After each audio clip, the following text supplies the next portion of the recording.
Bismillahirrahmanirrahim. Assalamualaikum warahmatullahi wabarakatuh. Innalhamdalillah nahmaduhu wa nasta'inuhu wa nastaghfiruhu wa natubu ilaihi wa na'udzu billahi min shururi anfusina wa min sayyiati a'malina.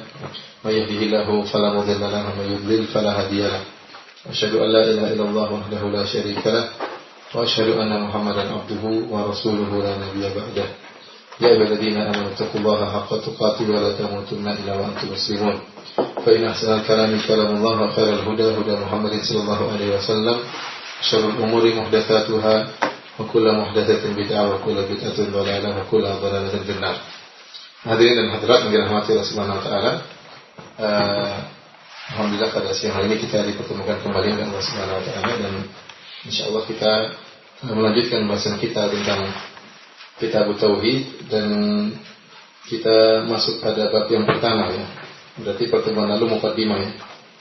Dan insyaallah kita akan membahas secara singkat ya, mengingat waktu yang singkat agar kita bisa selesai dari kitab ini. Maka bab yang pertama ya, bab pertama tentang tauhid. Di sini Syekh Muhammad bin Abdul Wahhab rahimahullahu taala membawakan ayat ya. Ayat-ayat yang menjelaskan tentang makna tauhid. Yang pertama, Allah Subhanahu wa taala berfirman, "Wa ma khalaqtul jinna wal insa illa liya'budun." Tidaklah aku ciptakan jin dan manusia kecuali untuk beribadah kepada Aku ya. Ini dalil bahwasanya tujuan utama diciptakan manusia dan juga jin adalah untuk beribadah kepada Allah Subhanahu wa taala. Oleh karena Allah Subhanahu wa taala memberikan segala kemudahan ya, rezeki tujuannya agar kita bisa beribadah kepada Allah. Bukan cuma kita, ternyata jin juga diperintahkan untuk beribadah kepada Allah Subhanahu wa taala. Maka kenyataannya sebagaimana manusia ada yang beriman dan ada yang kafir, ada yang musyrik, demikian juga jin. Jin juga ada yang beriman dan ada juga yang kafir dan ada juga yang fasik ya. Karena mereka juga dibebani oleh Allah untuk beribadah kepada Allah Subhanahu wa taala. Baik, adapun ayat yang kedua ya, Allah Subhanahu wa taala berfirman, "Wa laqad ba'atsna fi kulli ummatin rasulan an i'budullaha wajtanibut taghut." Sungguh kami telah mengutus pada setiap umat seorang rasul yang mereka menyeru kepada umatnya agar mereka beribadah kepada Allah saja dan menjauhi taghut ya. Ini juga dijelaskan oleh penulis Syekh Muhammad bin Abdul Wahhab rahimahullahu taala bahwasanya untuk menegakkan tauhid Allah mengutus para rasul dan setiap rasul semuanya menyeru agar mentauhidkan Allah Subhanahu wa taala dan menjauhi taghut. Dan ini sangat mirip dengan makna la ilaha illallah, karena la ilaha illallah artinya sembahlah Allah saja dan jauhi kesyirikan. Dan ini sama, ani'budullaha wajtanibut taghut. Sembahlah Allah dan jauhilah segala yang sembah di selain Allah Subhanahu wa taala. Taghut artinya segala yang disembah selain Allah Subhanahu wa taala. Maka para dai hendaknya juga demikian. Tugas utama mereka untuk mengingatkan umat akan hal ini agar menyembah Allah semata dan menjauhi kesyirikan. Dan kenyataannya praktik kesyirikan masih banyak di mana-mana di dunia Islam ya. Di tanah air juga masih banyak kesyirikan, masih banyak perdukunan ya. Perlu ada orang-orang yang senantiasa mengingatkan akan hal ini. Dan ini bukanlah perkara yang dikatakan sebagai perkara yang kuno atau ditinggalkan, karena sebagian orang ketika mereka berdakwah mereka terkadang lalai dari perkara yang sangat inti. Inti dari dakwah adalah bagaimana agar orang mentauhidkan Allah dan menjauhi segala bentuk sesembahan selain Allah Subhanahu wa taala, dan itulah intisari dari dakwah para rasul ya. Kita lanjutkan ayat berikutnya ya. Syekh Muhammad bin Wahhab rahimahullah juga membawakan ayat yang menekankan akan hal ini. Wa qadara rabbuka alla ta'budu illa iyyahu wa bil walidaini ihsana ya. Jadi Allah berfirman, Allah telah menetapkan bahwasanya janganlah kalian menyembah kecuali kepada Allah saja, wa bil walidaini ihsana, dan berbaktilah kepada kedua orang tua. Imma yablughanna indakal kibara ahaduhuma aw kilahuma fala taqul lahumu uffin. Kalau keduanya telah mencapai masa jompo atau salah satunya, maka janganlah berkata kepada keduanya uff wala tanharhuma, dan jangan membentak mereka berdua. Wa qul lahumā qawlan karīmā, tapi ucapkanlah kepada mereka berdua perkataan yang mulia. Wakhfid lahumā janāha adh-dhulli minar rahmah, rendahkanlah diri kalian di hadapan mereka berdua dengan penuh kasih sayang. Wa qur rabbirhamhumā kamā rabbayānī shaghīrā, dan ucapkanlah, berdoalah, ya Rabbku, rahmatilah mereka berdua sebagaimana mereka berdua telah merawatku tatkala masih kecil. Ya. Di sini juga hadirin dan hadirat yang dirahmati oleh Allah Subhanahu wa taala, ya, dari surat Al-Isra ayat 23 sampai 24, Allah mengatakan, dan Allah menetapkan agar kalian tidak beribadah kecuali hanya kepada Allah Subhanahu wa taala. Jadi yang diperintahkan oleh Allah adalah kita hanya beribadah kepada selain Allah. Dan itulah hakikat daripada tauhid. Karena ada sebagian orang yang mereka beribadah kepada Allah dan juga beribadah kepada selain Allah. Dan ini banyak orang demikian, ya. Mereka misalnya tatkala haji mereka berkorban menyembelih untuk Allah, tatkala akikahan mereka juga menyembelih untuk Allah Subhanahu wa taala. Tetapi tatkala acara yang lain mereka potong ayam untuk jin, kambing untuk jin misalnya, ya. Seperti sebagian saudara-saudara kita yang di pantai selatan nyembelih kerbau untuk Nyi Roro Kidul misalnya, ya. Dan banyak orang juga yang melakukan proyek-proyek. Saya sering ditanya, Ustaz, bagaimana kita bikin proyek harus motong bukan kambing, ya, bukan sapi, babi malah, ya, untuk agar jinnya tidak ngamuk, ya. Ini semua tidak boleh, ini semuanya. Jadi waktunya beribadah mereka beribadah, waktunya syirik mereka juga apa? Syirik. Ini yang Allah perintahkan, kita hanya boleh beribadah kepada Allah Subhanahu wa taala. Kepada selain Allah adalah kesyirikan, ya. Demikian juga sebagian orang berdoa kepada Allah Subhanahu wa taala, itu ibadah, tapi pada waktu tertentu mereka pergi ke kuburan minta kepada penghuni kubur, ya. Dan ini juga kesyirikan, ya.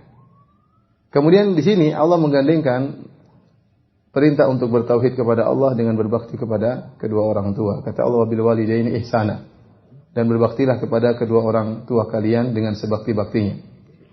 Jadi kalau kita tahu bahasa Arab, ya, Allah berfirman begini, wabil walidaini ihsana. Nah, ihsanan ini dalam i'rabnya adalah maf'ul mutlaq. Dan ini kalau kita artikan dalam bahasa Indonesia ada suatu fi'il yang tersembunyi, ya. Ini cuma antum enggak paham, ya. Karena enggak tahu bahasa Arab. Tapi kalau tahu bahasa Arab sebenarnya ini asik, ya. Intinya Allah menyuruh berbakti kepada kedua orang tua, bukan hanya sekedar berbakti, tapi kalau kita artikan bahasa Indonesia dengan sebakti-baktinya. Dengan sebakti-baktinya, dengan semaksimal mungkin. Bukan hanya sekedar berbakti saja, ya. Terutama kapan? Terutama tatkala mencapai masa tua, ya. Imma yablughanna indakal kibar, kata Allah, tatkala keduanya atau salah satunya telah mencapai masa tua. Di sini juga Allah menggunakan kalimat indaka,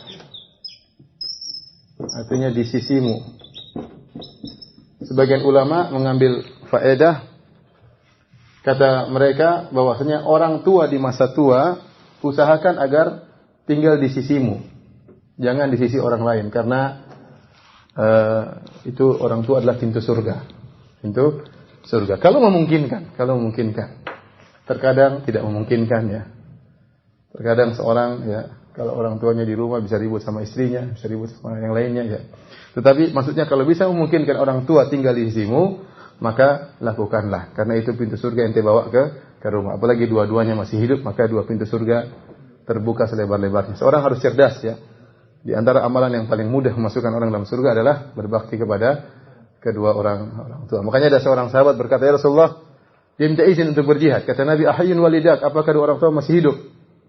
Kata sahabat tersebut, masih. Kata Rasulullah SAW, fafihi mafajahid. Maka berjihadlah dalam berbakti kepada kedua orang tuamu. Berarti kalau berbakti kepada orang tua butuh pengorbanan, harta, tenaga. Sebagaimana jihad, Nabi namakan sebagai apa? Sebagai jihad, ya. Sebagai jihad. Kenyataannya, ya, sebagian orang tua, ya, waktu dia masih anak-anaknya masih kecil, anaknya 10, dia bisa ngayomi seluruhnya. Dia bisa ngayomi anaknya sampai 10 orang. Tapi begitu dia sudah tua, anaknya yang 10 tidak bisa ngoyomi dia, di over. Ini banyak kejadian seperti itu ya. Di over seakan ibunya adalah beban. Padahal itulah ya pintu surga. Maka seorang berusaha bisa dekat orang tua. Kalaupun tidak bisa tinggal serumah, paling tidak dekat. Paling tidak dekat bisa dikunjungi, bisa ditelepon, bisa didatangi ya. Kata Allah Subhanahu wa ta'ala, indakal kibar, tatkala al-kibar. Al-kibar itu berarti sudah tua, ya. Ini artinya sudah tua. Sudah jompo lah. Kenapa? Karena waktu mereka masih muda, ya mereka saya rasa tidak begitu butuh dengan bantuan kita ya.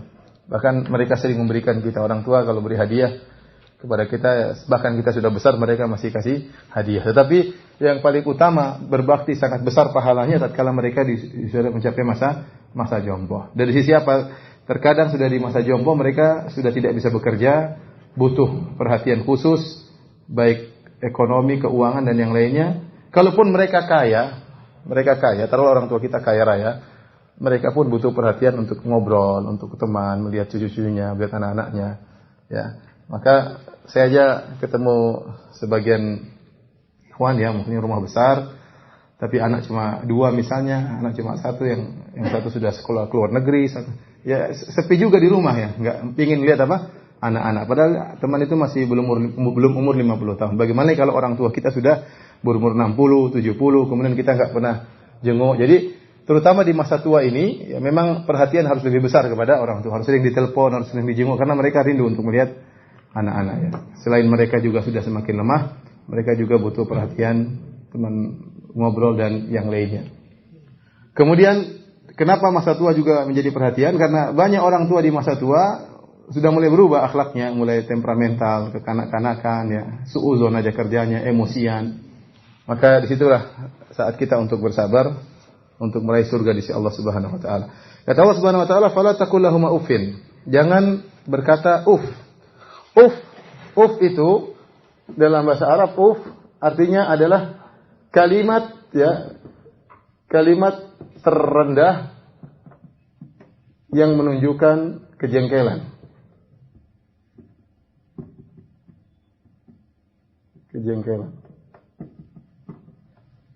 Oleh karenanya, kata para ahli tafsir, seandainya ada kalimat dalam bahasa Arab yang lebih rendah daripada yang menunjukkan kejengkelan, maka Allah akan datangkan dalam Al-Quran. Tetapi yang paling rendah dalam bahasa Arab menunjukkan kejengkelan itu Sehingga sebenarnya mengambil faedah dari ayat ini, seluruh kejengkelan yang kita tampakkan kepada orang tua itu bentuk durhaka. Itu bentuk durhaka. Karena ini kalimat yang paling ringan untuk menunjukkan kalimat tadajjur, kalimat yang menunjukkan kejengkelan. Itu saja sudah dianggap durhaka kepada kedua orang tua. Bahkan sebenarnya mengatakan lirikan, kalau kita melihat orang tua dengan pandangan yang sinis itu juga termasuk Termasuk apa? Ya, maka seorang kalau berbicara dengan orang tuanya, kalau dia pun misalnya orang tuanya yang salah, maka jangan sampai dia menunjukkan kejengkelan kepada orang tua, hadapi dengan cara yang lain. Kata Allah, wala tanharhuma, dan jangan membentak mereka berdua, apalagi membentak itu tidak boleh. Wa qul lahuma qawlan karima, dan ucapkanlah kepada mereka berdua perkataan yang mulia. Ya. Kalau kita berbicara dengan teman kita pilih kata-kata yang baik. Kalau kita berbicara dengan ustadz kita pilih tutur kata yang baik. Maka orang tua lebih utama untuk kita memilih kata-kata yang terbaik. Ya, pahalanya lebih besar. Waqfid lahum janaha dhulli minar rahmah, dan rendahkan dirimu dengan penuh kasih sayang. Allah menyuruh kita untuk merendah. Tidak boleh sombong di hadapan orang tua. Dalam hadis kata Nabi SAW, ilzam rijlaha fasamal jannah. Ada seorang minta izin untuk berjihad, kata Nabi, ilzam rijlaha. Hendaknya kau melazimi kaki ibumu, di situ ada surgamu. Dan perkataan Nabi untuk melazimi kaki seorang ibu ini mengisyaratkan harus merendah di hadapan orang tua, karena di situ surgamu. Ya, situ surgamu. Jadi kalau seorang anak sampai meninggal dalam kondisi orang tuanya ridho, atau orang tuanya meninggal dalam kondisi senang sama anaknya, maka itu ciri-ciri dia penghuni surga. Karena keridhaan Allah berada pada keridhaan orang tua. Tapi kalau dia meninggal dalam kondisi orang tuanya jengkel, atau orang tuanya meninggal dalam kondisi jengkel bermusuhan sama dia, maka ini tanda yang buruk. Karena kemarahan Allah pada kemarahan orang tua. Jadi jangan pernah sombong di hadapan orang tua. Saya masih ingat riwayat ada seorang ahli hadis, dia mengajarkan ilmu hadis. murid-muridnya di hadapan dia, menyampaikan hadis, tiba-tiba ibunya teriak dari dalam rumah, agak terganggu otaknya. Dia mengatakan, "Hei fulan, kasih makan ayam." Maka dia berhenti dari pengajiannya, dia beri makan apa? Ayam. Terus dia balik lagi. Ya. Kenapa? Karena ibunya yang suruh. Ya. Seperti kisah juga Mansur bin Mu'tamir. Mansur bin Mu'tamir bertemu dengan teman-temannya, tahu-tahu ibunya keluar marah-marah, membentak-bentak dia. "Wahai Mansur, kau disuruh jadi hakim, kau tidak mau." Ya, kenapa? Karena dia takut berhukum yang salah untuk membela yang zalim dan yang lainnya. Tapi dia sama sekali tidak membantah ibunya. Ibunya ngomel-ngomel, dia cuma diam, menundukkan pandangannya, tidak berani membantah meskipun sepatah kata. Dia tidak mengatakan ibu nggak ngerti, ibu ini masalah agama, ibu belum belajar, enggak ya. Karena sebagian kita kadang-kadang seperti itu. Ibu kan hidup di zaman jadul ya, zaman dahulu. Ibu tidak boleh nyamakan dengan kita sekarang. Kita ibu nggak ngerti, bodoh-bodohin ibunya. Ini nggak boleh. Seorang berapapun tinggi derajat ilmunya, dia harus merendah di hadapan kedua orang tuanya. Ya. Kemudian ya, di antara kisah yang menarik juga kisah Abu Hanifah. Abu Hanifah rahimahullah adalah orang yang paling alim di zamannya, yang paling alim di zaman dia. Ternyata ibunya punya masalah agama. Ibunya tanya sama Abu Hanifah, "Saya punya masalah agama." Kata Abu Hanifah kepada ibunya, jawabannya begini-begini. Kata anaknya, "Saya enggak mau. Kita harus pergi ke Zur'ah." Zur'ah itu adalah seorang tukang ceramah di masjid, tapi dia kurang ilmunya. Cuma dia pandai berorasi di masjid. Namun Abu Hanifah rahimahullahu taala tidak sombong di hadapan ibunya. Dia tidak mengatakan, "Bu, saya yang paling alim di zaman saya." Itu enggak ngerti apa-apa, tidak. Karena ibunya mau dengar jawaban dari orang tersebut, dia antar ibunya ke Zur'ah yang ada di masjid. Dia tidak sombong di hadapan ibunya. Akhirnya kata Zur'ah, "Ngapain ke sini?" "Ibu, saya punya pertanyaan." "Loh, kamu kan bisa jawab." "Saya tidak bisa, karena ibu saya enggak mau kecuali dari kamu." Akhirnya kata Zur'ah, "Apa pertanyaan, Bu?" Ibunya bilang, "Pertanyaan saya begini-begini." Kemudian dia tanya lagi, "Abu Hanifah, apa jawabannya?" "Jawaban saya begini." "Ya, itu jawaban saya juga seperti itu." Jadi ada istilah pepatah azhadun nasi fil alim ahluhu. Orang yang paling kurang menghargai orang alim adalah keluarganya sendiri. Benar ya. Jadi ustadz bisa jadi di luar dihormati sama orang, di rumah dijewer sama istrinya. Bukan saya, bukan. Jadi bisa jadi demikian ya. Karena nggak ngerti. Ini padahal orang semua rebut-rebutan cium tangannya, di rumah diomelin kakaknya, di rumah adiknya. Jadi begitu Abu Hanifah merendah untuk apa? Untuk orang tuanya. Sama kisah juga Usamah tatkala orang tuanya lagi pingin makan jumar. Jumar adalah jantung korma. Jantung korma. Ya, kalau diambil jantung korma itu dalam batang korma. Kalau diambil berarti korma tersebut mati karena harus dicongkel batangnya, diambil dalamnya. Jumar istilahnya. Kita sebut aja jantung, tapi dia sebenarnya bukan seperti jantung pisang, tapi dia ada makanan dalam batang korma. Waktu itu korma lagi mahal-mahalnya. Maka dia pun rusak korma dia belah dalamnya, kemudian dia keluarin. Orang teman-teman semua marahin dia. "Ente kenapa ngerusak korma ini? Ini lagi mahal-mahalnya, korma lagi mahal." Kata dia, "Ibu saya ingin makan ini, kebetulan saya mampu untuk menghadirkannya. Khawatir kalau ibu saya memerlukan sesuatu, saya tidak bisa menghadirkannya." Jadi, maksud saya kapan ibu kita ingin sesuatu, kalau kita punya rezeki, jangan pernah ragu-ragu ya. Kalau kita memang mampu ya. La yukallifullahu nafsan illa wus'aha. Allah tidak membebani luar kemampuan. Tapi kalau kita mampu ya, ibu mau apa saja, kalau bisa dipenuhi. Ya, kita punya teman yang masih hidup sampai sekarang ya, Masya Allah, saya saja tidak bisa melakukan seperti itu ya. Dia bangunkan rumah ibunya dulu, baru dia bangunkan rumah dia sendiri. Jadi ibunya dibikinkan rumah miliaran nilainya ya. Setelah ibunya jadi rumahnya, ada kolam renangnya, ada ininya, adanya, baru dia bikin rumah, dia beli rumah sehingga cuma 800 juta. Sementara ibunya miliaran ya. Tapi dia sekarang berhasil luar biasa. Santai di rumah saja, uang masuk terus ya. Alhamdulillah. Kemudian kata Allah, "Wa qur rabbirhamhuma kama rabbayani shaghira." Dan berdoalah kepada Allah, "Ya Rabbku, rahmatilah mereka berdua sebagaimana mereka merawatku tatkala masih kecil." Nah, kita doain orang tua kita tatkala mereka masih hidup dan terutama tatkala sudah meninggal. Masih hidup kita doain terus, "Ya Allah, rahmati mereka berdua, berilah petunjuk kepada mereka berdua." Terutama kalau sudah meninggal dunia. Sudah meninggal dunia sudah tidak bisa lagi kita mijit kakinya, tidak bisa lagi kita membuat dia tertawa. Sudah terlambat, dia sudah meninggal. Mau diapain? Kalau dia masih hidup, mungkin kita bisa ngelucu di depan orang tua, bisa pijit kakinya, bisa kita senang-senangkan hatinya, bisa kita traktir. Orang itu sudah meninggal, mau diapain? Tidak ada yang bisa kita lakukan kecuali apa? Mendoakan. Maka sebagian salaf mengatakan, kalau Anda orang berbakti, berdoalah setiap sholat. Jangan lupa, setiap sholat, entah tatkala tasyahud akhir, kita berdoa Rabbi ufirli wali walidayya warhamhuma rabbayani shaghira atau tatkala sujud. Pokoknya setiap salat jangan lupain untuk berdoakan kedua orang tua. Karena yang paling dia butuhkan sekarang di alam kubur adalah doa kita. Waladun salihun yad'u lahu, anak soleh yang mendoakan. Jangan sampai kita lupa untuk berdoa dalam salat kita 5 waktu, doain kedua orang tua. Baik. Kita lanjutkan. Dalil berikutnya ya. Sama Syekh Abdul Wahab membawakan ayat halaman 36 ya. Wa'budullaha wa la tusyriku bihi syai'a. Beribadah kepada Allah dan jangan berbuat syirik sama sekali. Ya. Jadi Allah berfirman ya, wala tusyriku bihi syai'a. Sembahlah Allah saja dan jangan berbuat syirik sama sekali. Di sini ada dua keumuman. Pertama, dari sisi perbuatan kesyirikan. Yang kedua, dari sisi yang dijadikan tandingan bagi Allah. Karena kalau ini kembali lagi bahasa Arab, tapi tidak mungkin juga saya jelaskan ya.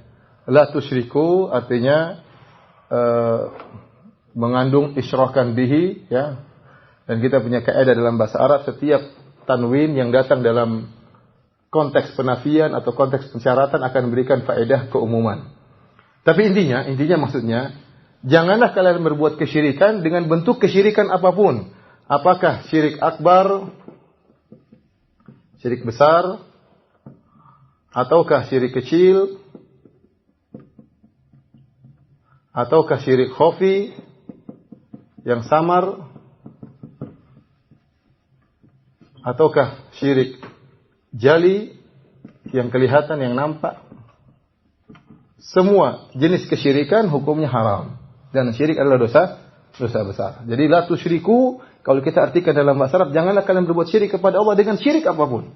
Mau syirik besar, syirik kecil, tidak ada yang bagi Allah syirik semuanya besar, tidak ada yang kecil, semuanya berbahaya.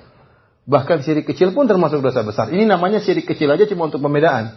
Tapi bukan dia dosa kecil, jangan disalahpahami.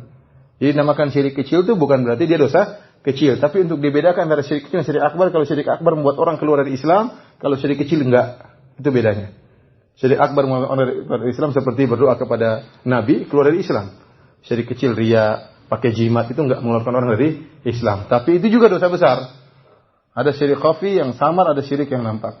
Dan keumuman yang kedua dari sisi siapapun yang dijadikan tandingan bagi Allah. Apakah Nabi ya, ataukah malaikat ya, apakah apalagi jin, apakah wali, sunan, apalagi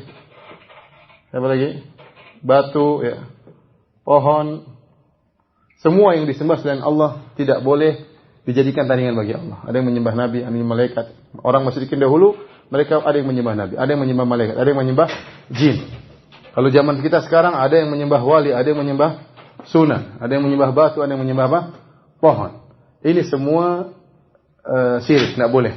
Ibadah hanya untuk siapa? Allah Subhanahu wa taala. Jadi dia ada dua keumuman. Maka seorang berusaha untuk meninggalkan segala bentuk kesyirikan ya. Baik, kita lanjutkan ayat berikutnya. Kata Allah Subhanahu wa taala, "Qul ta'alu atlu ma harrama rabbukum 'alaikum." Jadi Allah perintahkan kepada Nabi, wahai Nabi, katakanlah kepada orang-orang musyrikin, ta'alu, kemarilah. Buat apa? Atlu ma harrama rabbukum 'alaikum. Aku akan bacakan apa yang Allah haramkan kepada kalian. Ini Nabi pernah diperintahkan oleh Allah untuk membacakan perkara-perkara yang haram. Kita berdakwah, kita menjelaskan perkara-perkara yang sunnah, dan kita juga jelaskan perkara-perkara yang haram. Ini loh yang haram-haram biar kamu tahu 1, 2, 3, 4, 5. Nah, yang pertama, alla tusyriku bihi syai'a. Jangan kalian berbuat syirik sama sekali kepada Allah. Dan berbaktilah kepada kedua orang tua. Yang kedua, wala taqtulu auladakum min imlaq. Janganlah kalian membunuh anak-anak kalian karena takut miskin. Kami yang beri rezeki kepada kalian, beri rezeki kepada mereka. Wala taqrabul fawahisha. Yang keempat, yang ketiga, jangan berzina, baik perbuatan keji yang nampak maupun yang tersembunyi. Yang berikutnya, wala taqtulun nafsan allati harramallahu illa bil haqq. Janganlah kalian bunuh jiwa yang diharamkan untuk dibunuh. Kemudian yang berikutnya, wala taqrabu malal yatim illa billati hi ahsan. Janganlah kalian mengolah harta anak yatim dengan cara yang tidak benar. Ya. Jadi di sini Allah menyuruh Nabi untuk menjelaskan kepada kaumnya tentang hal-hal yang diharamkan. Inilah yang diharamkan 1, 2, 3, 4, 5, 6 dan seterusnya. Dan semuanya dosa-dosa besar. Yang pertama syirik, yang kedua membunuh anak, yang ketiga berzina, yang keempat membunuh orang lain, yang kelima makan harta anak yatim. Ini semua dosa besar. Tapi yang pertama dalam urutan adalah apa? Syirik. Jangan berbuat kesyirikan. Jadi kita harus punya barometer yang benar dalam menilai dosanya. Kita kalau lihat ada orang berzina, kita menganggap itu dosa besar. Nah, syirik juga demikian. Lihat orang pakai jimat, ada orang pergi ke dukun. Ini berbahaya. Sebagaimana bahayanya zina, sebagaimana bahayanya riba, sebagaimana bahayanya makan harta anak yatim. Ya. Bahkan tatkala Nabi disuruh membacakan tentang hal yang haram, yang pertama Nabi bacakan adalah apa? Syirik. Ya. Dan seorang dai harus berdakwah demikian. Dia menjelaskan yang baik dan juga menjelaskan yang haram. Ya. Karena sebagian dai tidak mau menjelaskan yang haram-haram, takut dicaci maki masyarakat misalnya, nggak boleh. Dia jelaskan dua-duanya. Yang baik-baik dia jelaskan, yang haram-haram juga dia jelaskan untuk dijauhi. Karena memang kalau menjelaskan yang haram-haram tentu membuat orang jengkel, tapi tidak apa-apa, sampaikan aja.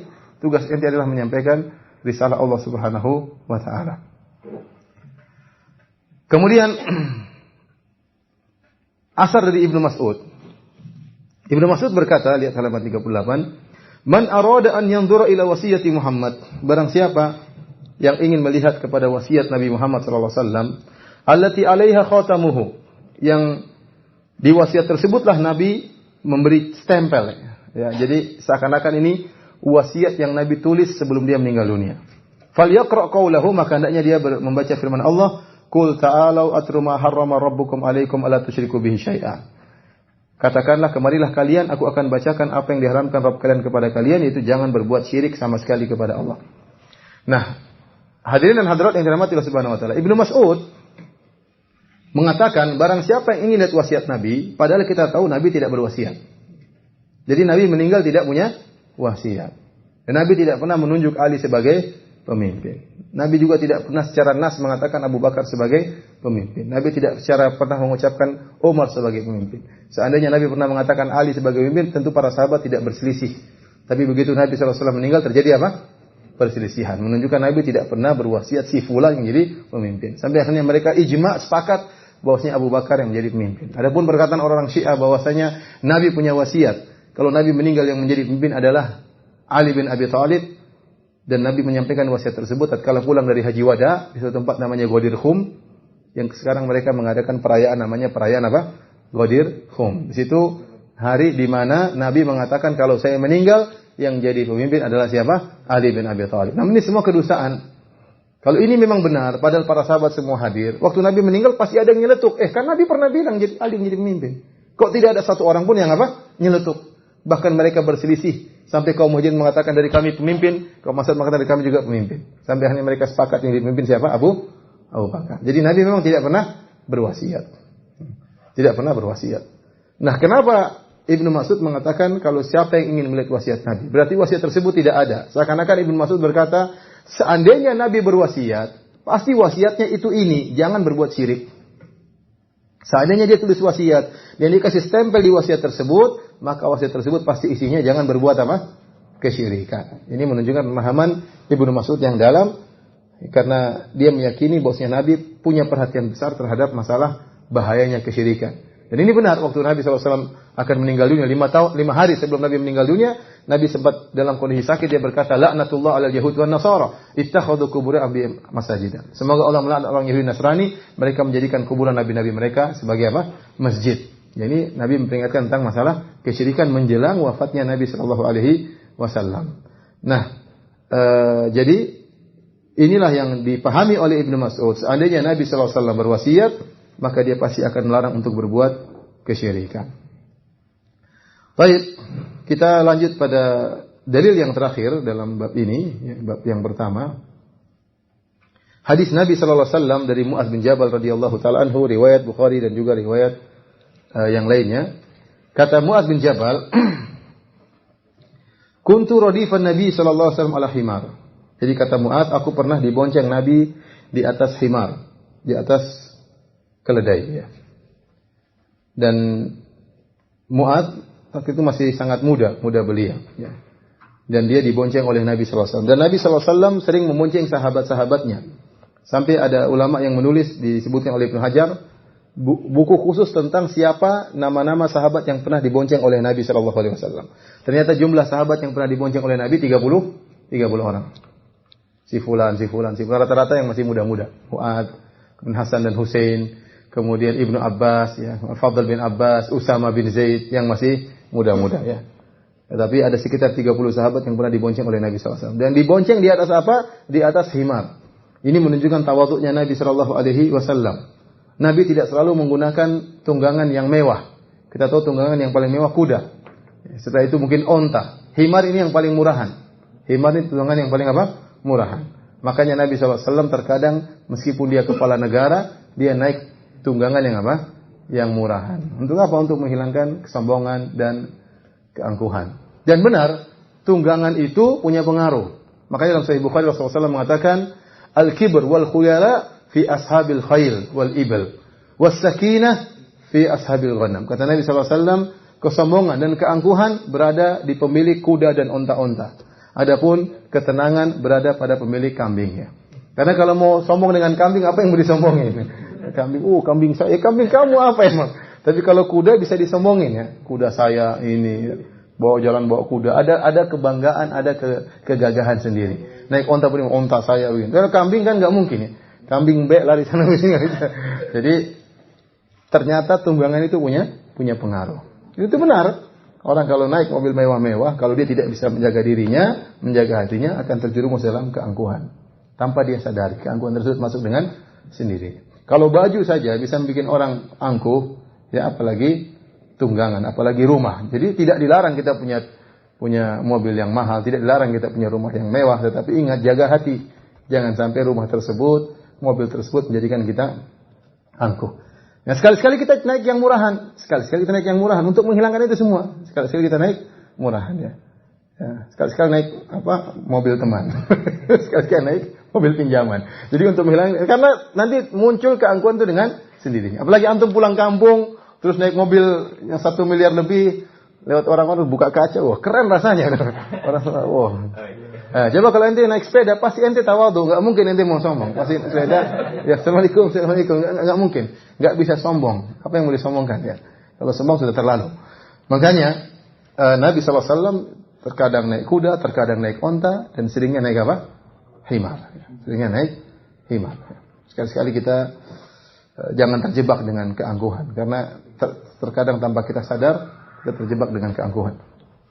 Faqala li, tatkala Nabi naik himar, maka Nabi berkata kepadaku, ya Mu'adz, wahai Mu'adz, atadri ma haqqullahi 'alal ibad wa ma haqqul ibad 'ala Allah? Wahai Mu'adz, tahukah engkau apa hak Allah terhadap para hamba dan apa hak hamba terhadap Allah Subhanahu wa taala?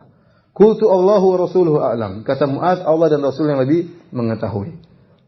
Dan ini jawaban yang harus sering kita ucapkan kalau kita ditanya sesuatu dan kita tidak tahu, kita bilang Allahu wa rasuluhu a'lam. Jangan kita angkuh. Bilang aja nggak tahu, ya. Atau kita bilang mungkin. Jangan sampai kita bilang jawabannya begini padahal kita sendiri tidak tahu ilmunya. Jangan nekat, ya. Jangan nekat, ya. Kita ustaz terkadang terjebak. Sudah di depan banyak orang ditanya, kita bilang nggak tahu tuh nggak enak. Akhirnya kita apa?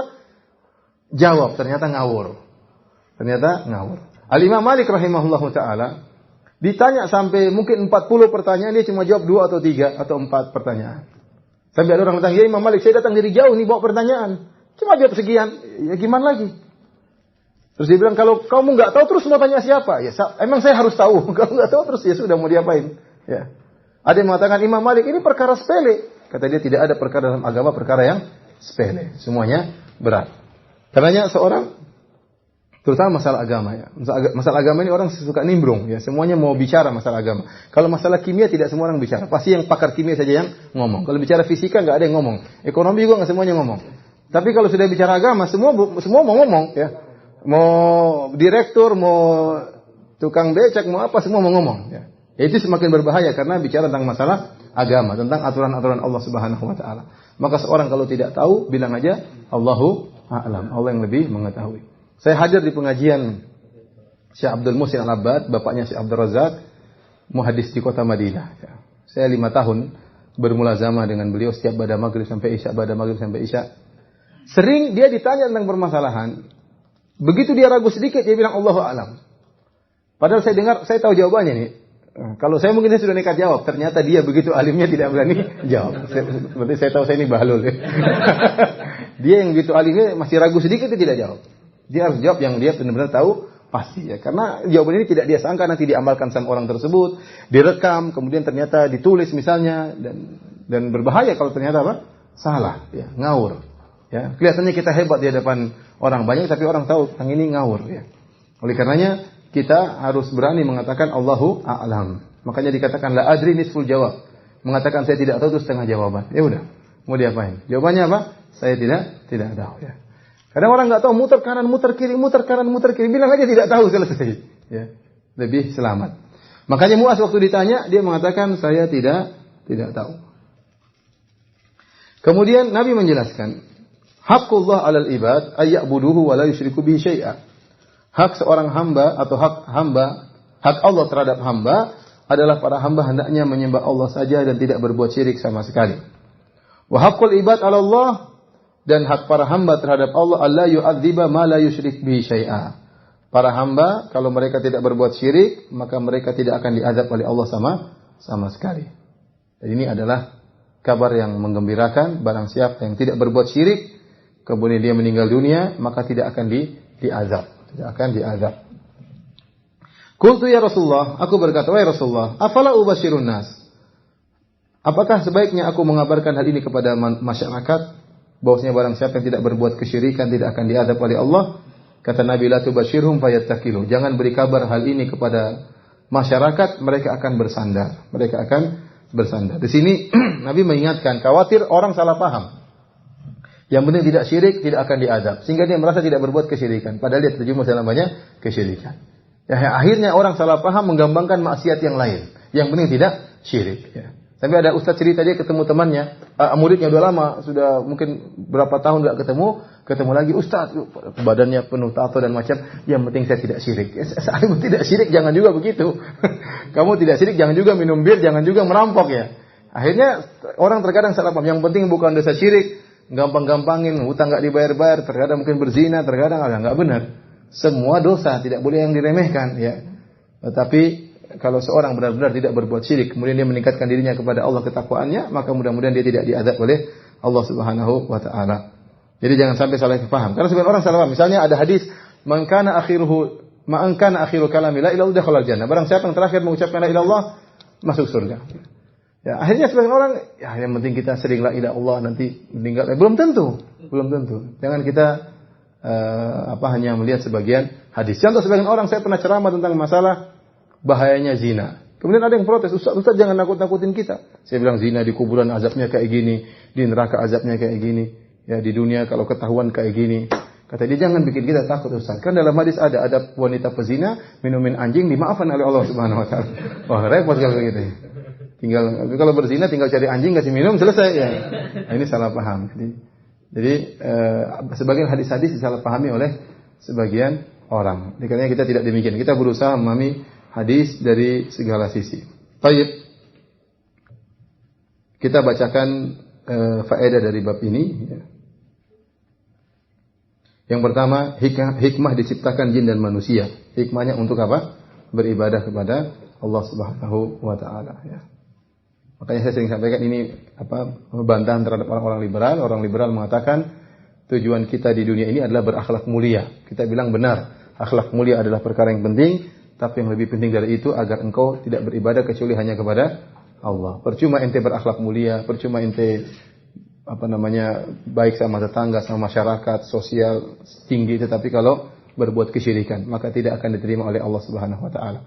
Tidak ada yang lebih sosial daripada Abu Thalib. Abu Thalib luar biasa membela ponakannya Muhammad sallallahu alaihi wasallam, rela mati membela ponakannya Muhammad sallallahu alaihi wasallam, namun tatkala mati dalam kondisi syirik di neraka jahanam.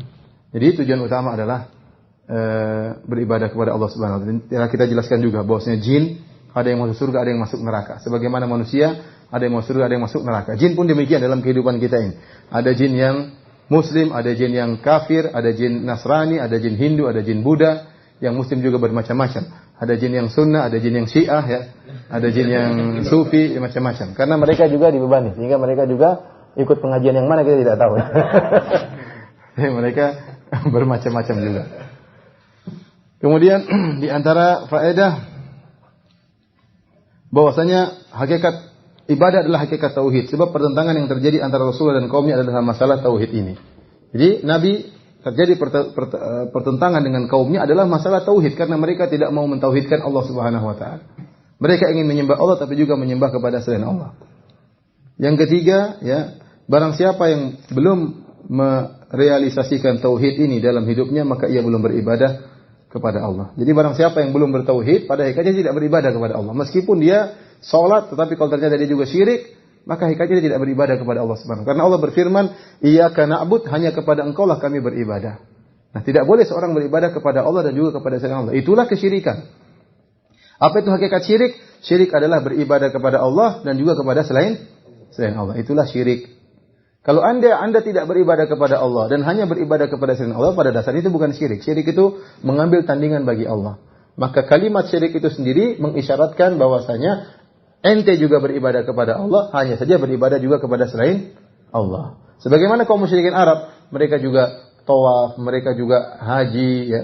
Mereka juga beribadah, berdoa, tetapi mereka berbuat kesyirikan. Namun ibadah mereka tercampur dengan syirik dan tercampur dengan bid'ah. Di antaranya yang saya baca, orang-orang Arab dahulu kalau mereka tawaf, mereka sering telanjang. Saya baca kenapa mereka tawaf telanjang. Ternyata dijelaskan oleh Ibnu Katsir rahimahullahu taala. Ternyata orang-orang Mekah mereka bikin peraturan. Menurut mereka adalah hums adalah orang-orang yang semangat beribadah. Ahmasi itu orang yang semangat beribadah. Dan mereka bikin peraturan, orang dari luar Quraisy kalau datang ke Mekah ingin tawaf, maka harus pakai baju baru, tidak boleh pakai baju yang pernah dia lakukan untuk maksiat, tidak boleh. Tidak boleh. Jadi saking mensucikan Ka'bah, mereka timbul bid'ah, bikin bid'ah kalau tidak pakai baju yang baru, maka tidak boleh tawaf. Kalau mereka tidak punya baju baru, mereka boleh pinjam baju dari orang-orang Quraisy. Silakan pinjam baju orang Quraisy untuk apa? Tawaf. Kalau tidak punya baju baru dan tidak ada kasih pinjaman dari orang Quraisy, ya udah tawaf telanjang. Itulah sebabnya kenapa mereka apa? Tawaf telanjang. Tapi mereka tawaf di Ka'bah Allah Subhanahu wa taala dalam kondisi telanjang. Dan wanita-wanita yang tawaf telanjang mereka pilih tawaf di malam hari. Sampai mereka menyebutkan syair ada wanita yang bertawaf kemudian dia berkata, "Hari ini kelihatan seluruhnya atau sebagiannya. Besok saya tidak halalkan untuk kelihatan lagi." Dalam kondisi apa? Tawaf. Kalau yang bertanya saya persilahkan, baik berkaitan dengan materi atau di luar daripada materi. Silakan. Ya. Assalamualaikum warahmatullahi wabarakatuh. Ini berkaitan dengan takdir dan sering dikatakan bahwa nasib manusia itu tergantung dari akhir amalan dan. Yeah. Jadi orang dari mudanya berbuat amal soleh, hingga sejengkal lagi qadar Allah menimpa dia mengerjakan amal neraka, maka dia masuk neraka. Yeah. Kemudian orang dari mudanya bermaksiat kepada Allah Taala. Dan kalau menimpa dia satu jengkal lagi maut mendatang, dia mengamalkan amal di surga. Yeah. Apakah hadis ini tidak benar dengan surat Yang gimana? Barang siapa yang berat timbangan amalannya, maka dia akan mendapat kehidupan yang diridhoi. Yeah. Artinya di mana ada timbangan, Ustaz? Yeah. Ketika dari muda dia berbuat amal soleh, ketika dia mau mati hanya 10 menit berboleh maksiat, apakah dia ditimbang? Yeah. Dan sebaliknya. Jadi begini, para ulama menjelaskan dari Ibnu Rajab Al-Hambali dalam kitab Jami'ul Ulum Hikam, dia menyebutkan dalam riwayat yang lain Nabi berkata, "Fima yabdulin nas." Kata Nabi sallallahu alaihi wasallam, "Inna ahadakum la ya'malu bi amali ahli jannah." Sungguhnya salah seorang dari kalian benar-benar melaksanakan amalan penghuni surga, itu orang soleh. Fima yabdulin nas, tetapi menurut penglihatan manusia. Jadi Nabi mengisyaratkan dalam niatnya ada masalah. Sehingga karena niat yang bermasalah ini mengakibatkan nampak semuanya di akhir hayatnya. Ya. Paham? Jadi sebenarnya dia kelihatannya belum soleh, tapi niatnya sudah ada masalah. Mungkin ria, mungkin dia ujub, mungkin dia angkuh. Yang gara-gara niatnya yang keliru ini akan nampak di akhir ujungnya dia berubah. Dia berubah ya. Bukan berarti maksudnya tinggal 10 menit, enggak. Tapi dia berubah Nabi mengatakan seandainya dia meninggal waktu itu dia masuk surga, tapi ternyata di akhir hayatnya dia apa? berubah, kemudian melakukan banyak kemaksiatan, akhirnya meninggal di atas kemaksiatan tersebut. Paham? Sebaliknya, ada orang yang dia berbuat keburukan, tapi sebenarnya hatinya baik. Bisa jadi gara-gara niat yang baik tersebut Allah rubah di akhir hayatnya. Namun kenyataannya kebanyakan kita jarang dapati bekas ustadz, jarang. Bekas ustadz yang jadi perampok, jadi bajingan jarang. Tapi kalau bekas bajingan baik itu banyak. Jadi kita khususkan kepada Allah. Kebanyakan kita dapati bekas penjahat kemudian baik. Adapun bekas orang baik jadi jahat itu langka. Ada memang ya, tapi tidak banyak. Lebih yang sering kita dapati bekas orang jahat kemudian jadi baik ya. Dan kita husnuzon, kalau orang sejak awal dia ikhlas, semangat, maka itulah dia akan dimatikan dalam kondisi demikian. Allah akan jaga terus. Nah, berarti orang yang tadinya baik berubah itu ada masalah dalam dalam niatnya. Sehingga tidak ada pertentangan dengan ayat-ayat tersebut berkaitan dengan masalah menimbang. Semuanya juga akan ditimbang. Ya. Bapak jangan salah pahami, menyangka maksudnya berarti tinggal 10 menit mau meninggal. Bukan begitu hadisnya. Enggak. Maksudnya tinggal sejengkal lagi di masuk surga. Artinya kalau dia meninggal tatkala itu dalam kondisi beramal soleh masuk surga. Tapi di akhir hayatnya entah berapa lama, yang penting dia beramal keburukan. Yang akhirnya keburukan tersebut menutup segala kebaikannya. Maka kita husnuzon kepada Allah, kalau kita berusaha beramal soleh, berusaha ikhlas, Allah akan jaga kebaikan kita. Jangan seuzon kepada Allah Subhanahu wa taala. Lagi pula kita tidak tahu bagaimana takdir kita. Tidak ada yang tahu takdirnya seperti apa. Ada lagi yang bertanya? Ibu-ibu boleh silakan. Ustaz, saya merasa tentang akidah, Ustaz. Kita kalau saat manusia itu meninggal, baik yang muslim maupun tidak muslim, yang bertakwa atau tidak, saat dia meninggal dia akan ditampakkan bagaimana dia nanti di akhirat saat di alam barzakh. Di alam barzakh, berarti alam barzakh ya. Pertanyaan saya, kenapa saat manusia dibangkitkan nanti di padang Arafah, kenapa manusia selama 50.000 tahun itu tidak tahu mereka dalam ketidakpastian? Sedangkan kalau kita melihat urutannya sebelumnya dia sudah ditambahkan maupun angin neraka maupun dihamparkan kuburnya.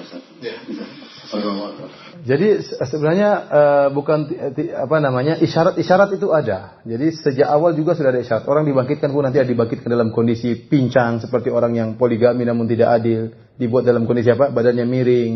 Orang yang suka minta-minta kepada manusia tidak punya malu sehingga dibangkitkan dalam kondisi mukanya tidak berdaging. Sebenarnya orang yang mati syahid dibangkitkan dalam kondisi keluar darahnya namun bau minyak kesturi. Sebenarnya Allah sudah tunjukkan, tapi tidak ada yang pasti, tidak ada yang tahu. Meskipun dalam kondisi ada isyarat-isyarat, seperti seorang mungkin di alam barzakh diperlihatkan neraka, tetap saja dia dalam kondisi ragu, karena meskipun diperlihatkan surga, tatkala dibangkitkan di hari kiamat dalam kondisi dahsyat, sehingga membuat dia timbul seperti itu, tidak ada kepastian. Ya, Allah tidak mengatakan kamu pasti mau surga, kamu pasti masuk neraka, tidak ada. Tetap saja dalam kebimbangan. Meskipun waktu dia dibangkitkan dalam kondisi dalam kondisi ada isyarat dari Allah Subhanahu wa taala ya. Karena sebagian hadis disebutkan yang begini dibangkitkan demikian, yang begini dibangkitkan demikian ya. Tetapi bagaimanapun orang yang bertakwa kepada Allah Subhanahu wa taala 50.000 tahun tadi akan dibuat terasa singkat, tidak selama itu. Tidak selama itu. Dalam sebagian hadis disebutkan yang merasakan seperti itu adalah pelaku maksiat atau orang-orang kafir. Adapun orang-orang yang beriman tidak merasakan selama itu, dibuat dirasakan lebih cepat oleh Allah Subhanahu wa taala ya. Ya, jadi taruhlah misalnya kasih gambaran sederhana ya. Kamu nanti lulus. Nanti dikasih tahu. Tapi begitu masuk ujiannya berat, goyang juga. Meskipun tahu bakalan lulus. Mungkin itu apalagi tidak dikasih tahu, cuma dikasih isyarat-isyarat bakalan lulus. Ya. Tidak jelas ke depannya kayak apa, tetap aja ada ketakutan. Para nabi saja yang sudah jadi masuk surga ada ketakutan. Karena ada disebut hari yang sangat dahsyat. Tapi ada lagi yang bertanya? Ya. Salam terhadap. Mau nanyakan ini Ustaz, yang diciptakan Allah itu aras dulu apa kolam dulu Ustaz? Apa yang diciptakan lebih dahulu ada tafsir perincian di kalangan para ulama. Mereka mengatakan yang pertama diciptakan berkaitan dengan takdir adalah pena, tetapi secara umum alam semesta yang pertama diciptakan adalah arsy. Jadi ada khilaf dengan para ulama, tapi ada yang merinci. Yang awal ma khalaqallahu al-qalam, yang pertama kalau diciptakan adalah pena, maksudnya berkaitan dengan penciptaan takdir. masalah takdir manusia, maka Allah ciptakan pena dulu, baru kemudian Allah ciptakan manusia untuk menjalani takdir tersebut. Tapi kalau secara alam semesta seluruhnya, maka yang pertama adalah arsy. Wallahu a'lam bishawab. Makhluk. Mengapa jin bisa kafir, Nasrani, Buddha dan lain sebagainya? Sebagaimana Ustaz sebutkan. Bukankah mereka makhluk gaib dan terkadang disebut mencuri berita dari langit? Bukankah seharusnya mereka mengetahui bahwa Islam yang benar? Ya. Jadi ya jin sama, dia memiliki hawa nafsu, dia juga bermaksiat ya. Ya, jadi ya banyak orang juga tahu Islam itu benar tapi tidak masuk Islam. Banyak orang fobia terhadap Islam. Kalau masuk Islam nanti ini enggak boleh, itu enggak boleh ya. Macam-macam, jin juga demikian. Ada yang masuk Islam, ada yang apa? Yang dalam kondisi kafir. Sebagaimana mereka punya hawa nafsu. Ada lagi yang bertanya? Ustaz, kalau kita mempunyai angan membayangkan wajah Rasul atau Allah, apakah termasuk syirik? Tidak termasuk syirik, tapi kita hindari. Karena pasti hayalan kita salah. Ya. Menghayal aja istri kita atau suami kita. Enggak usah menghayal. Karena pasti salah ya. Karena pasti salah. Apalagi Allah Subhanahu wa taala, laisa kamitslihi syai', tidak ada yang sesuatu serupa dengan Allah. Coba Allah sebutkan dalam hadis disebutkan kenikmatan yang paling top di surga adalah memandang wajah Allah. Kata Allah, alladzina ahsanul husna wa ziyadah. Bagi orang-orang yang berbuat baik, bagi mereka surga dan tambahan. Tambahan tersebut adalah melihat wajah Allah. Jadi wajah Allah itu terlihat dengan penuh keindahan, orang merasakan kelezatan yang luar biasa. Maka Nabi mengatakan, as'aluka ladzatan nadhar ila wajhikal karim. Ya Allah, aku mohon kelezatan memandang wajahmu. Kita tidak bisa kiaskan tidak bisa analogikan dengan wajah manusia. Sebagian orang kalau kita lihat wajahnya kita muak ya. Ada lagi yang bertanya? Jadi Allah itu apa saja yang antum bayangkan pasti tidak sama, pasti keliru. Kalau terbetik kita tepis, jangan kita biarin. Ada lagi yang bertanya? Di luar tema juga nggak apa. Kalau ada yang bertanya, silakan. Ibu-ibu udah nggak ada? Hadisnya ada, bukan tidak boleh. Ruqyah itu boleh. Tetapi tatkala Rasulullah SAW berbicara tentang 70.000 orang yang mau surga tanpa adab dan tanpa hisab, mereka memiliki kedudukan yang spesial. Sampai ada perkara yang boleh pun mereka tinggalkan. Ya, ada perkara yang makruh pun mereka tinggalkan. Minta ruqyah itu boleh. Ya, tetapi ada syarat yang tinggi. Kalau ente ingin masuk surga tanpa dihisab, jangan minta ruqyah. Tapi minta ruqyah itu boleh. Tidak sampai pada derajat haram. Ya. Tapi boleh. Tapi konsekuensinya Anda tidak akan mendapatkan masuk surga tanpa hisab. Ya. Tapi dia tidak berarti hukumnya haram.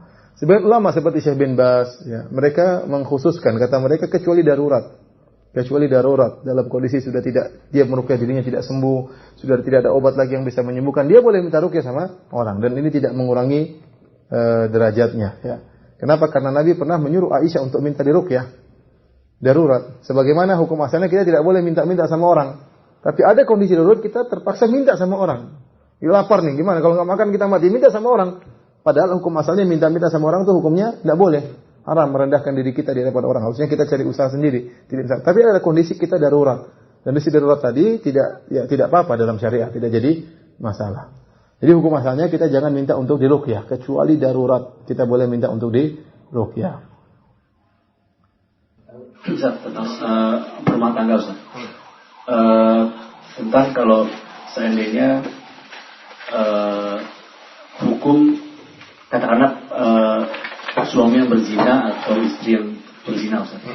Itu yang pernah saya tahu dihukumkan respon dari kedua pihak itu dibedakan. Katakanlah kalau istri mengetahui suaminya selingkuh atau berzina gitu, istri itu harus bersabar. Nah, kalau sebaliknya, kalau istri yang berzina atau selingkuh itu suami harus menceraikan. Nah, yang suami yang harus menceraikan itu didasarkannya oleh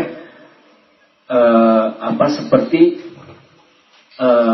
orang miskin yang sombong atau orang miskin yang sombong atau orang tua yang berzina.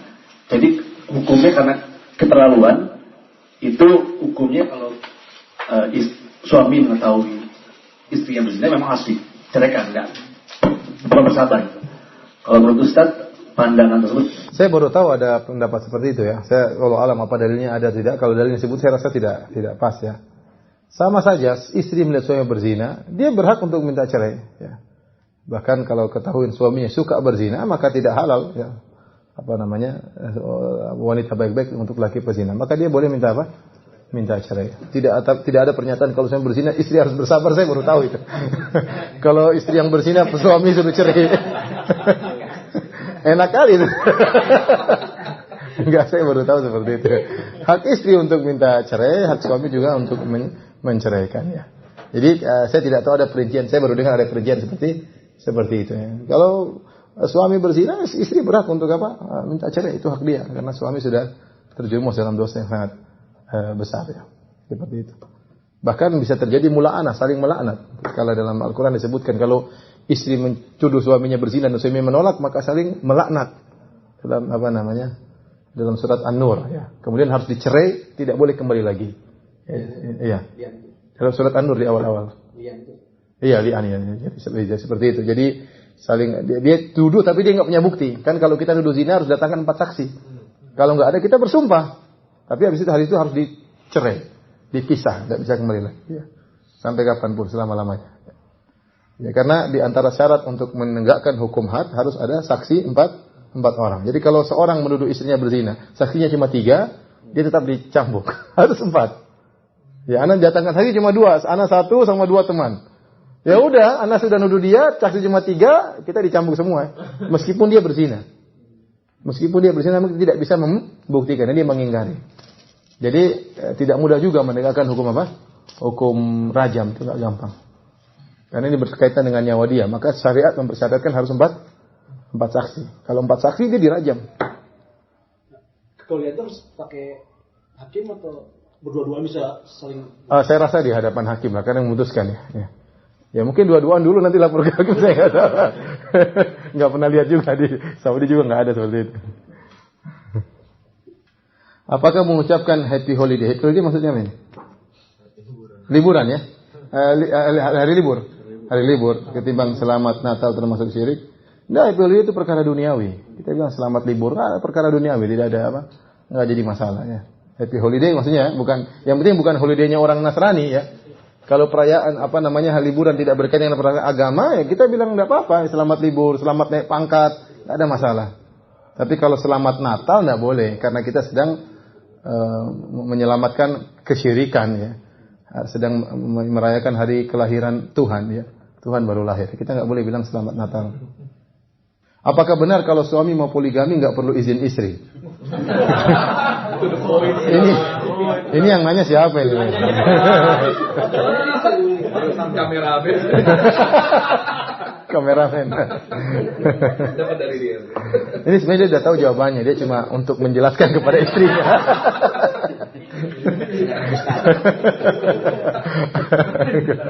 Ya, dalam aturan memang tidak harus minta apa? Minta izin ya. Tidak harus minta izin. Tetapi kan harus ada persyaratannya, ya, persyaratannya. Harus dia punya kemampuan. Ada kemarin teman, ya, dia mau poligami. Saya bilang ya udah, Ustaz tolong doain ya, saya doain nanti malam. Saya doain ya Allah. Saya doain beneran ya Allah, kalau memang baik segera apa, lanjutkan, kalau enggak jauhkan ya. Akhirnya dia nekat lapor sama istrinya. Sayang, saya mau poligami. Istrinya terserah. Habis itu dicuekin sama istrinya. Cuekin sama istrinya, dia nangis. Akhirnya baru 2 hari dia nggak kuat, nggak jadi poligami. Ente baru 2 hari, ente nggak pantas untuk poligami. Orang poligami terus punya tega. Kalau nggak tega nggak bisa ya. Kita laki-laki sini banyaknya nggak tega. Jadi poligami itu banyak syariat. Tapi kan masalah tidak minta izin, memang tidak harus minta izin. Cuma ente sudah masuk kriteria nggak bisa berpoligami. Banyak orang poligami kucing-kucingan itu nggak boleh, tidak ada sunnahnya. Nabi poligami tidak kucing-kucingan, Abu Bakar poligami tidak kucing-kucingan, ente poligami diem-diem. Tahu-tahu punya anak 3. Itu bahaya seperti itu. Kalau ente meninggal, anak-anak nggak saling kenal, ribut masalah warisan dan banyak mudaratnya. Nanti poligami gentleman dari awal, iya saya poligami. Istri pingsan biarin aja. Enggak ya. Maksud saya tidak semua orang bisa mampu untuk poligami. Ada yang tidak kuat, ada yang tidak mampu secara ekonomi, ada yang tidak mampu secara mental. Ya, ada yang tidak tega ya, ada yang ya seperti itu. Ini berbohong sana, berbohong sini. Tatkala tidak bisa adil, dia tidak bisa tega. Bukan tega maksudnya apa? Dia harus ya Jangan sampai karena dia memihak istri pertama, akhirnya dia mendolimi istri kedua. Atau sebaliknya, karena dia begitu cinta sama istri kedua, istri pertama ngomel-ngomel terus, dia jengkel sama istri pertama. Padahal istrinya pertama ngomelnya wajar. Coba seandainya perkaranya dibalik. Ya pasti istri yang pertama yang selalu apa? Ngomel. Masa istri pertama yang kedua yang ngomel, yang kedua yang bahagia. Nah, tatkala dia benci sama istri pertama ngomel terus, dicerai. Dan itu banyak kejadian. Berarti dia tidak pantas untuk berpoligami. Mentalnya nggak ada. Jadi poligami itu syariat yang mulia, namun tidak semua orang bisa mengerjakannya. Mengerti Bapak-bapak? Jangan ngerti cuma tidak minta izin ya. Yang penting boleh tidak minta izin ya. Saya dikurniakan anak laki-laki 3 dan sudah berumur 23, 21, 18. Masya Allah, udah besar-besar. Tapi susah banget disuruh sholat, apalagi kajian. Apakah tanda saya adalah salah dalam mendidik anak?